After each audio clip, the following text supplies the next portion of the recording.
Documentary is one of the purest genres of filmmaking because it allows us to see a true reflection of life as it is in the real world. For filmmakers starting out, documentary is a great entry point into storytelling because all you need is a camera, a subject, and a perspective that you wish to share. But more than the format, documentary filmmaking is about sharing something new with your audience. In fact, the word documentary comes from the Latin word doceo, which loosely means to teach. So when we seek out a story to capture as a documentary, we set out to teach our audience about something worth caring about. When shooting my first documentary, I made a lot of mistakes. Today, I'll share some tips based on my own personal experience and mistakes that I've learned as a director and cinematographer on various projects. Let's dive in.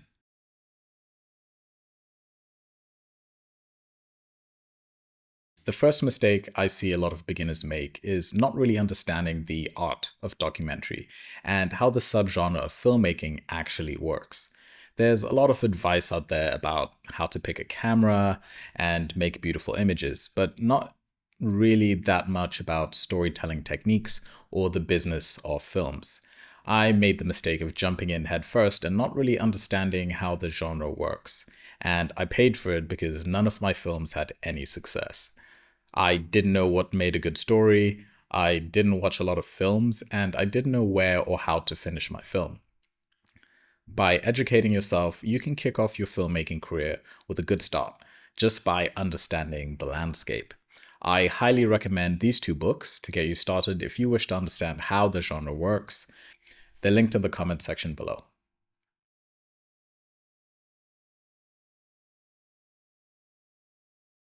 There are many types of documentaries out there, everything from nature docs to crime docs to mockumentaries.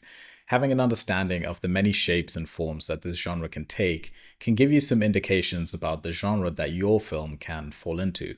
Each subgenre of filmmaking has its own rules, so if you're into nature documentaries, you want to understand how they work, how they're created, and what opportunities are out there for this type of film in the wider industry.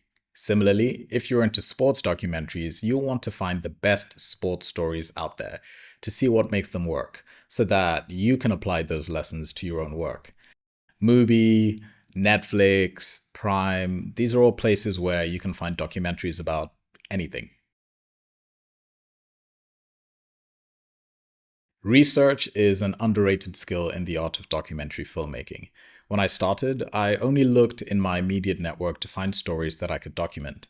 This was a huge mistake because stories in my network weren't necessarily the best options out there for me to go out and shoot. Instead, what you can do is read the newspapers. Look at blogs on subjects you're interested in, reach out to people who are doing interesting things, ask people at parties or bars what crazy or interesting stories are happening in their communities. This is how you find good stories. These are all different types of research. As a documentary filmmaker, you always want to stay aware and sensitive to fascinating stories, because we are literally in the business of storytelling. In fact, my latest project I found whilst reading a story in The Guardian, which is a British news publication. I reached out to the person who the story was about and asked if they were interested in a documentary, and they said yes. Then 6 months later, I was shooting the film in Zimbabwe. So don't be afraid to ask. You never know what could happen. Once you have a story to tell, you need to make it your business to understand the subject that you're telling a story about. That doesn't mean just getting to know the subject of the story, which can be a person or a group of people. It also means understanding the world they inhabit and all the moving parts that affect their goals and their way of life. For example, if we're telling a story about an athlete training for a big event, we want to know the risks associated with this training. We want to know what obstacles our subject has to overcome before they can compete in the event. This will make you a more informed filmmaker and give you more angles to work with when building your story. If you're operating on limited knowledge, then the impact of your story will also be limited because you're not able to give the audience a true understanding of what is at stake. The way you approach the story is super important and a lesser understood part of the storytelling process. When I started out, I didn't know there were different forms of documentary storytelling, which made my films feel unintentional. It's very important that your story is intentional because people are interested in your unique perspective as a storyteller when you present your film. Your unique perspective is everything when it comes to making documentary films. Without going too much into it, the standard forms of documentary films are poetic, expository, observational, participatory, reflexive, and performative. I've linked some resources in the comments section so you can get to understand the different types of documentaries. I highly recommend checking out the resources because it could save you a lot of time and trouble down the line.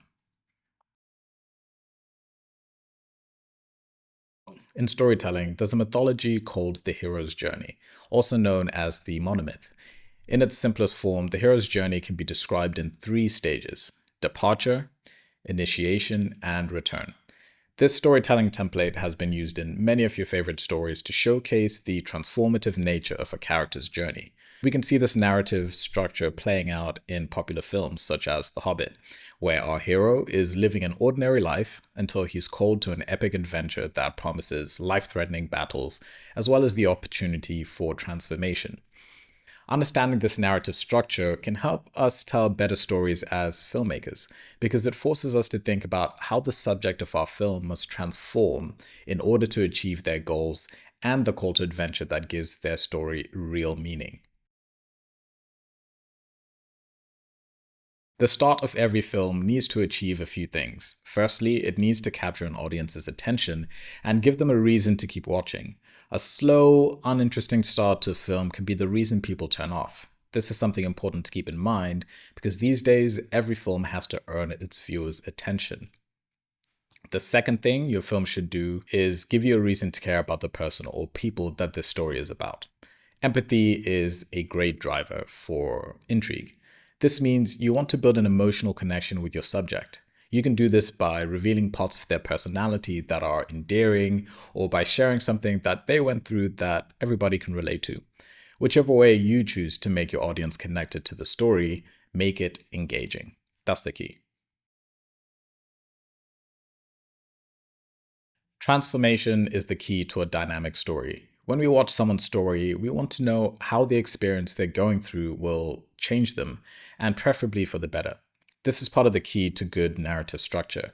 As humans, we love to see transformation because it's the only constant in life. The challenges we face in life are what shape us. That's what the hero's journey framework seeks to achieve. A transformation can come in many forms. Maybe the character changes how they see the world after their adventure, or a deeper transformation that makes them approach life in a totally new way. How you shoot your film is just as important as what you shoot. One mistake I've made is not really thinking about how I shoot my film stylistically. There are many styles of documentary, of course, but how you choose to show the visuals of your story matters a lot. Normally, I would just start shooting with a vague idea of how my story should look, and this was the wrong approach. As a filmmaker, you have many tools at your disposal to make your story stand out. You can use framing, lighting, props, locations, color grading, visual effects, and still images, to name a few. And being intentional about how you build the world of your story can give your film a leg up. I like to plan my visual approach in Millernote. This way, I can add all my inspiration and ideas in one place and have something to reference whilst I'm shooting. By following these tips, you can avoid some of the mistakes that I made as a beginner. If you like this video, please make sure to subscribe to my channel and newsletter for more content like this. Thank you.